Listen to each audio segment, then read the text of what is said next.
पुण्यात मोठा आर्थिक घोटाळा उघडकीस आलाय।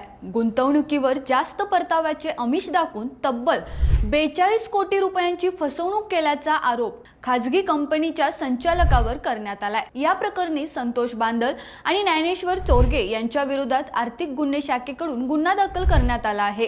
पोलिसांनी दिलेल्या माहितीनुसार कर्वे रस्त्यावरील कार्यालयासह सॅलिसबरी पार्क आणि बिबवेवाडी येथील त्यांच्या निवासस्थानी छापे टाकण्यात आले। जुलै 2022 ते एप्रिल 2026 या कालावधीत या कंपनीने गुंतवणूकदारांना आकर्षक परताव्याचे आमिष दाखवत पैसे गोळा केले। सुरुवातीला काहींना परतावा देऊन विश्वास निर्माण केला, मात्र अचानक पैसे देणे बंद केले। प्राथमिक तपासात तब्बल 2000 गुंतवणूकदारांची फसवणूक झाल्याचे समोर आले।